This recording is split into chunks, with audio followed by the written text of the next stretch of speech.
What is going on YouTube? It's your boy Dan, aka aDrive. I bring you guys a brand new video today. Today we're going to be talking about some Pokemon Sword and Shield stuff, Pokemon Home, all sorts of cool stuff, including some hidden abilities that are going to be released and how they're going to impact the metagame in this video.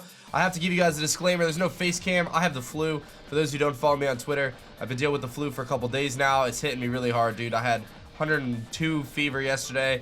The fever is kind of gone though, which is good, and now I'm just dealing with like the rest of the flu symptoms. So again, my apologies. Don't expect streams or a ton of videos until I feel better. But I wanted to give you guys this video because I just hate like sitting around doing nothing. So yeah, sympathy, likes, and comments are appreciated. Anyway, a couple of things that are worth hearing about today is that there's going to be a silhouette of the brand new mythical Pokemon.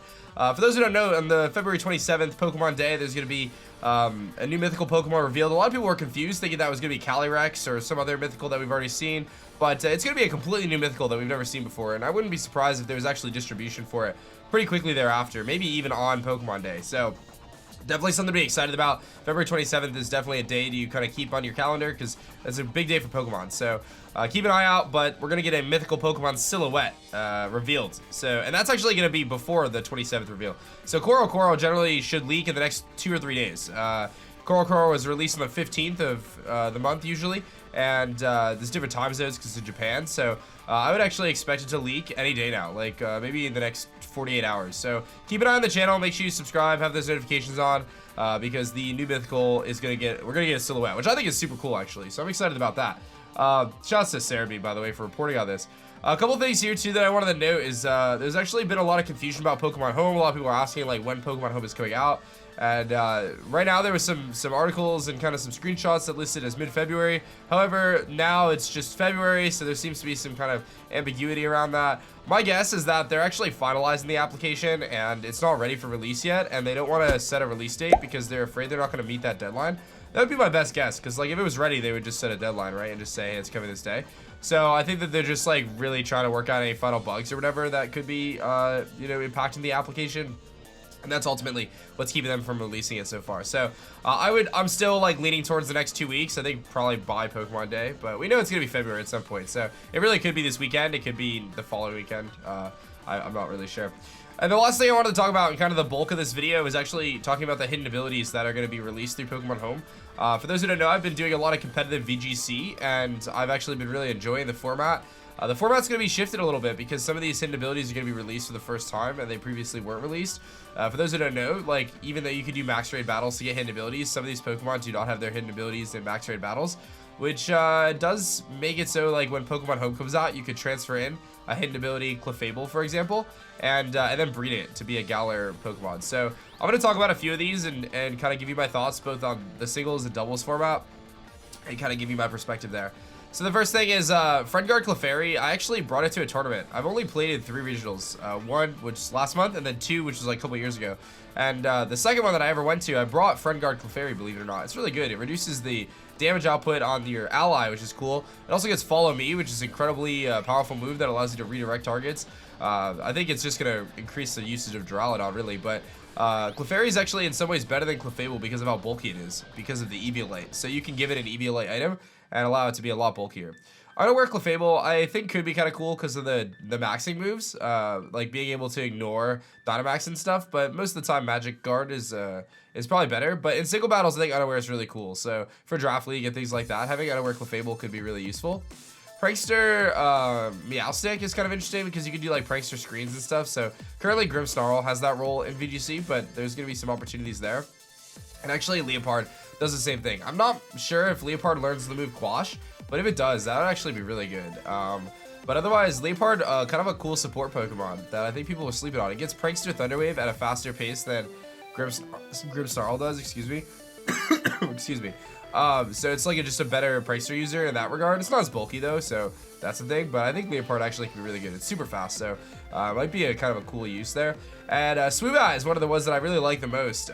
Simple Swoobat allows you to double the effects of any boosting you have. So like let's say you go for a Carwide, instead of being +1/+1 special defense and special attack, you actually are +2. So that's really good. Paired with terrains and seeds, Swoobat can be really good. And you know, you could also like pair it with, I don't know, Simple Beam and stuff, and kind of move Simple around. But Simple is just really good. Like, I think in singles it could be really insane. You know, on my WBE team, I have Pincurchin, and I would have drafted Swoobat on the team if Swoobat had Simple, but it didn't at the time of the draft, so it's kind of irrelevant. But maybe next season it'll be good. So don't sleep on that. That could be good. No Guard, GhostLocke allows you to run Dynamic Punch with 100% accuracy, which is kind of cool. Beartick gets Swift Swim, which is also decent. Generally, you're going to use Slush Rush, though. But Swift Swim isn't bad if you want to run on a raid team. But I think Ludicolo is just a superior option there for raid teams. Telepathy Macharna is kind of neat, because then you don't take damage from your allies. So you can run Earthquake and Discharge, Lava Plume, things like that. But I think the best combination would actually be Trick Room. Macharna is actually relatively bulky and pretty offensive, too. And if you pair it with something like a Silvally that has Explosion, you can set Trick Room and explode. So that's a strategy we see with Dusclops and Orbeetle. But Macharna is slower and much better Trick Room setter in some ways. Lightning Rod Sea King is kind of cool. I don't really see it getting a ton of usage, but being able to draw on electric moves and be a water type is nice. Again, it doesn't really have a ton of, like, a super good support pool, so again, I'm not expecting much out of that. Storm Drain Maractus, it gets Chlorophyll as well, so that's kind of cool, but I don't think it's gonna be that great. Noivern, I think, is better with Frisk, so that's my thoughts there. Competitive Meowstic, I don't think it's that big of a deal. Water Absorb on Lantern is kind of decent. Analytic on Behem is kind of lame, because Behem is, like, super frail. It's really frustrating. I wish it was a little bit better. Tinted Lens on Noctowl. Noctowl is just kind of bad in general. I think Avalugg with Sturdy is kind of dope, though, because right now people run Own Tempo, I would say. But Sturdy is kind of dope because its special defense is so low. Its physical defense is so high, but I think Own Tempo is really good at doubles. Soundproof on Abomasnow. I think generally you're going to want to run Snow Warning. Flare Boost on Drifblim. I think Unburden is just better. Mold Breaker on Basculin is kind of cool, but I think Adaptability is going to be stronger. But for Sock and Throw, having Mold Breaker, that could actually be really, like, useful. Specifically for Sock. Sock, I think, is a pretty underrated fighting type. Generally, the nice thing about it is that it's sturdy, so you can run, like, super offensive. Infiltrator on Ninjask is meh. I think Speed Boost is really its thing. Rivalry on Unfezant is kind of meh. Minus for Manectric is cool, though. There's, like, a team that runs Toxtricity with plus and minus next to Klinklang or Clang. And I think that there's some possibilities there, but I just feel like Manectric is, like, very underwhelming compared to some of the other threats in the metagame that are electric type. Rattled on Sudowoodo is kind of lame. You would run Rockhead with Head Smash. Poison Touch Toxicroak is cool, but I think Dry Skin oftentimes is better in double battles, but in single battles, I think Poison Touch is decent. Shell Armor on Torkoal, pretty bad because you generally want Drought. Pickpocket on Barbaracle is okay. I think Tough Claws is going to always be better, though. Heavy Metal on Bronzong is meh because both Heat Proof and Levitate are better.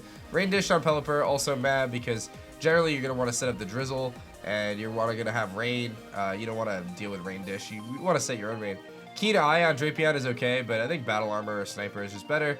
There's not really a ton of accuracy lowering options. And then Hydration for Whiscash. I don't even know what Whiscash's other abilities are. They might be, like, Oblivious, I think.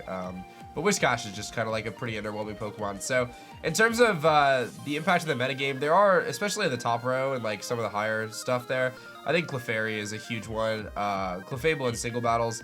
The Prankster Meowstic and Leopard are both very viable. I think Telepathy Macharna actually has some viability as well. Again, Simple Swoobat I think could be really good in single battles, especially paired with Terrain. And then No Guard GhostLocke is just cool because, again, you can do No Guard Dynamic Punches, which is nice, so you can always confuse. But Confusion got nerfed last gen, so it doesn't, like, you don't hit yourself 50% of the time. I think it's only a third of the time now, so it's much worse. But there's lots to look forward to in the next couple of days, guys. I think that, like I said, that Mythical Silhouette reveal is coming. That could be any day now. I would definitely keep an eye out towards, like, the 12th or the 13th. It's generally when Corocoro leaks. So that's really cool. There's some other stuff I'm going to be covering on the channel in the next few days if I can kind of feel better. I know that people have been sending me some really interesting stuff. So if you have any video ideas or anything like that, feel free to send them my way. Obviously, like, I'm not going to be doing kind of my full-fledged content. We're going to have to kind of take it a little easy for now because I got to get better, dude. I got too many things going on to be sick. But I wanted to cover some of this stuff for you guys and kind of tell you guys that I'm still kicking, you know, I'm still alive and stuff. Just not feeling super great. So in the meantime, you know, feel free to check out some of my other content on the channel. That would help me out while I kind of recover from this, and hopefully I'll be back to normal and fully functional here in the next 2 days or so, because I ain't got time to be sick, man. You know, we got time to be sick, dude. I got other things to do. You know what I'm saying? Well, thank you guys for watching. I appreciate your time. Thank you. Hopefully this video was informative. Sorry for no face cam and all that stuff, but I'm gonna get the heck out of here, guys. My name is Dan. I also go by aDrive, and I'll see you guys on the next one. Peace.